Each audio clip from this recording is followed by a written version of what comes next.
Samurai. Ah, Euromotor yung iba. Tuscany. Ayun.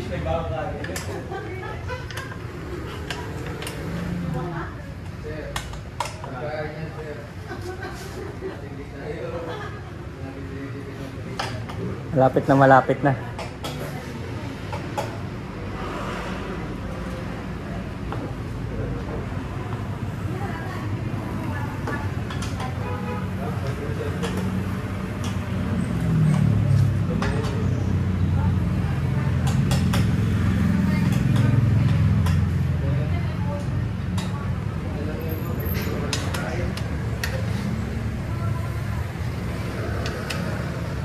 Nakabaso pa, no? Ganda yan. Ganda sa shocks yan.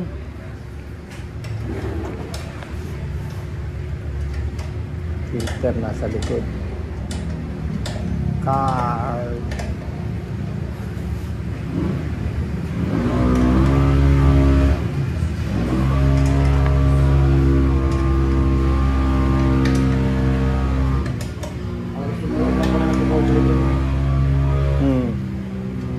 Parang yung 135 ko. Yung sa'yo naka-racing ano pa rin, no? May pairing pa rin, may plastic pa rin. No? Hindi mo inalis. Maganda yun, pa-decal mo eh, para maging ano yun. Anong top speed mo? Kaya 150 na, di ba? Ah, hindi mo sinasagat. Delikado yun eh. Ako, nakikita ko na nila sa YouTube eh.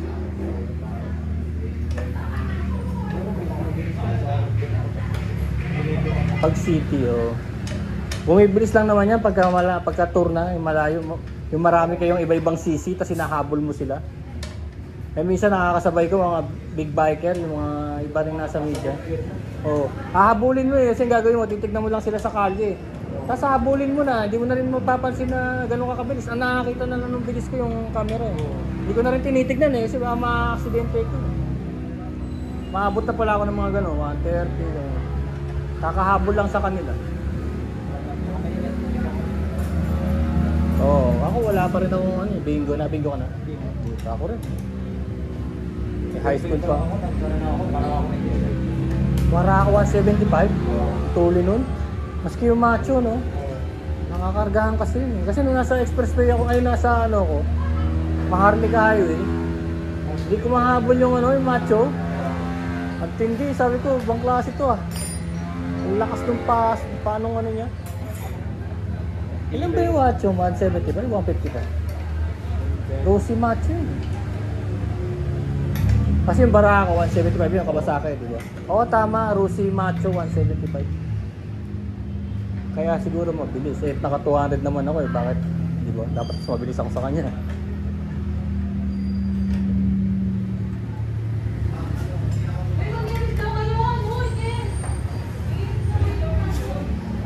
Palagay ko mapapansan dito pipe. Nagiging battle pipe to. Oo, nga rin, sakit oh. Tigas ulo eh, ewan ko ba? Bakit lagi ako nakakus? Meron namang scooter sa bahay. Kanya ko lang kasi pag-trip pagkawa ng scooter. Yung ADV, parang masarap i-drive to. Oo, ADV na. Mga ano na rin to eh. Scooter na rin to. Pag pinanggilid mo naman yun, tuling. Ayun na Mark, papatay mo na Mark.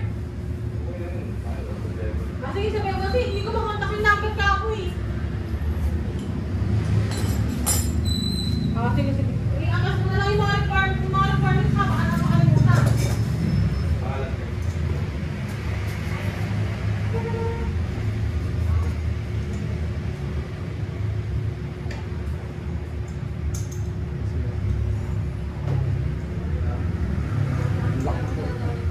Ha? Pero maganda yung gulang no, pang city talaga. Pero dito tubeless di ba? May tube ano? May tube siya. At least may looking glass. Pero pwede ipatipusin mo rin. Oo, pwede. Nalagyan lang ng pang ano, goma tapos silan. Tapos yung power tire yata, matanggap ng gano'n. Ang hina kasi ng mga tube ngayon, Tigo 100. Ang hina eh. Pag nagpalit ka na ng gulong, sira na siya eh.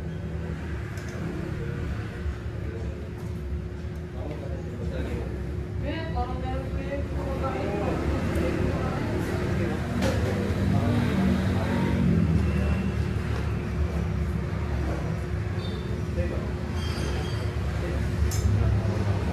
Ngayon ang pang ano, pang trail.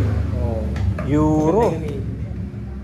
Tsaka mga ano yan, talagang pantawid yan nung ano, nung sa general na car. Kasi pag mas magaan yung bike, hindi siya lulubog sa putik. Kaya yun ang gusto nila. Tapos bawal nga din daw yung mga box-box. Kakalug-kalug lang yun, mga wasak lang yun.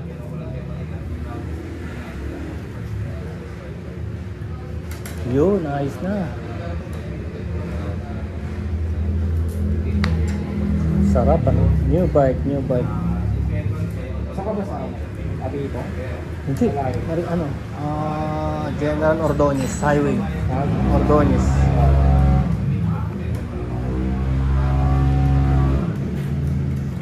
Umakasakay kayo dyan ng Modesta, bira lang kasi yun. Pero NGI marami. Fortune, gano'n. Pwede kayo bumaba sa palengke ng NGI o sa iglesia. Corner Balagtas. Ayun. Sa Balagtas, sunduin ko kayo, pwede bumaba ng pag ganun. Sa Ordonez. Natatanggal yan eh. Ha? Pag gusto mo magangkas.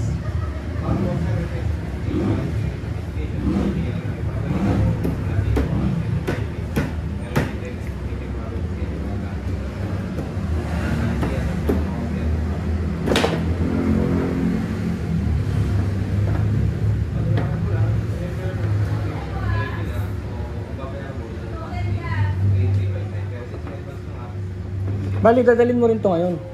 Iuwi nyo rin ngayon. Wala nang ano din sa amin. Ah. Wala nang problema.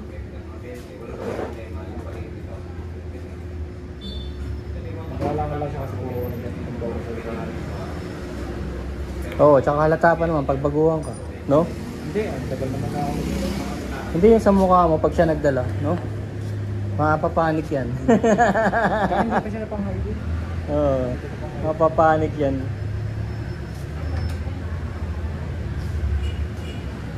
Ako naman, di ko sinasadya. Paso na pala yung lisensya ko, isang taon na.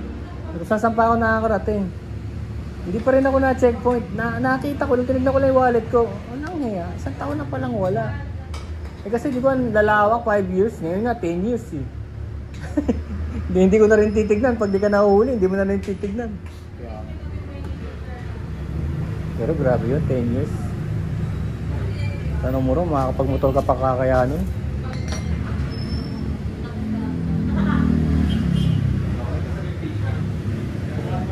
Tigas din ulo ko eh. Kagaya ng sa 200 na bike na yun. Yung nagpapasakit ng legs ko ngayon eh. Pero sige pa rin. Yung pa rin na sa... Ha?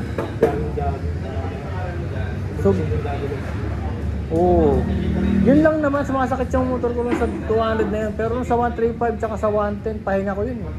Pag dinala ko yun, pahinga ko eh. Dito ko magigit na sama, disiplado na rin. Minsan kasi pag maputik, di ba, sasagipin mo. Eh syempre yung pagsagip mo pakaliwa eh, hindi naman pakanan kasi pag pakanan, bibitawan mo na yun. Kaya ngayon, hindi naman ako exercise, nag-bike naman siya. Naipitan ako ng ugat mula dito sa puwet, papunta rito sa talampakan. Nahirapan. Malamig yung panahon. Oo, tama. Eh, pag nagtatrabaho ko na mapagtrabaho, inaano ko ng gamot, eh panay-panay na. Gaano ko ng medical.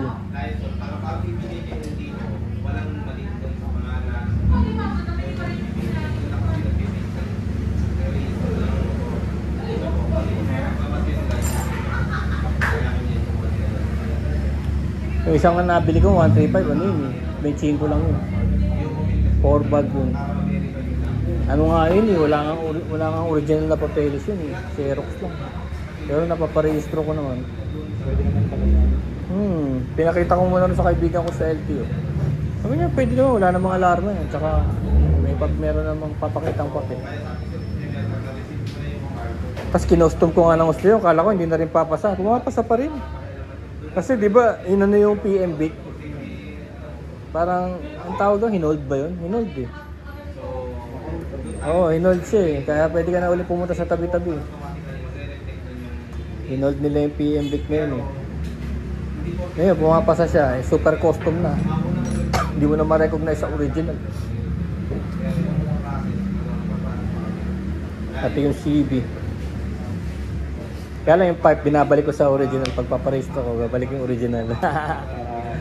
Oo, para wala lang ano-ano. Kahit tahimik siya, eh, itsura niya open pipe. Balik mo na lang ulit. Oo. Ang bilis ko, tsaka nakakatamad na. Maraming sasakyan. Balik-balik ka rin sa ano. LTO.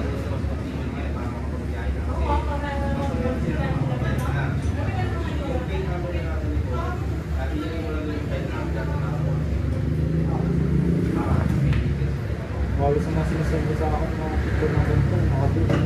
Yung iba nakita ko nito, nilalakihan yung gulong, yung Foxstone ba yun? Ang laki kapal. Ang ganda pero mabagal yun, no? Pagka ganun na, mabagal na yun. Ginawa ko yun sa ano eh, sa Civic ko eh. Malalaki gulong ng Civic ko eh, naka 130 harap likod. Forma na lang yun. Oo, kumakadyot-kadyot na eh. Hanggang 65 na lang takbo ko. Hanggang 65 na lang. Tapos kinakabahan na rin ako sa banking dahil hindi... Dapat kasi mas maliit yung harap kaysa sa likod eh. Yung 200, yun ang di ko ginalaw. Talagang naka-stock siya. Pinangahataw.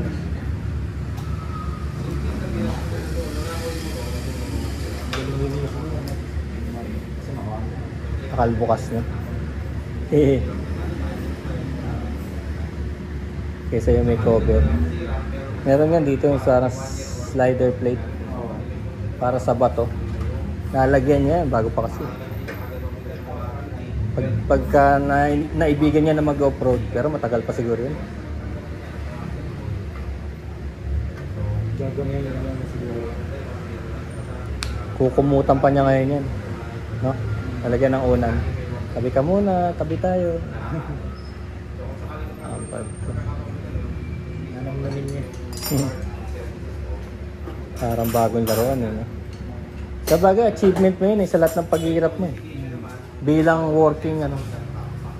Yun ang pinaka-essence yun.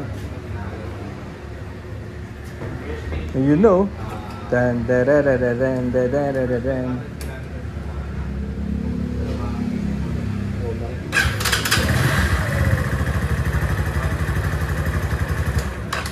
Meron na rin kasi ano eh, parang capacitor no.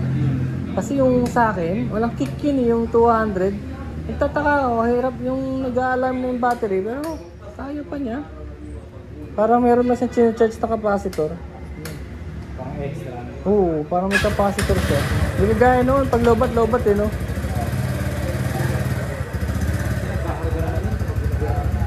Oo nga. Wala na pag pinapalitin. Oo. Eh, dapat once a week gamitin eh. Diyan lang naman pisina ko ngayon, sa Cubao, Anonas. Lapit lang, 8 kilometers lang, tama-tama lang na talagang painitin yung mga motor. Yung asawa ko naman sa yung dating po sa Sky. Ano pangalan ng kumpanya yun dati? Dati sa akin siya, tapos ngayon sa Concentric. Ah. Support siya ngayon. Oo, pumasa na rin ako sa Concentrix eh. Pero napunta ako sa Taskas. Kontrata lang yung pumunta na hindi siya parang sa taon ng Pero malaki sweldo. okay. Eh ikaw, sa mga coffee shop nila. ayaw mo na rin sa call center? Kasama mo siya? Hindi. Nauna ako mag-coffee shop sa kanya. Ito talaga, coffee ang hinahanap eh. Kahit nung nandun kami sa TV. Oo nga. Okay na? Picture na lang. Wow, tignan mo, naipantay oh. Wow! Super! Super lock and load. Ayun ang helmet, ang ganda naman pala eh.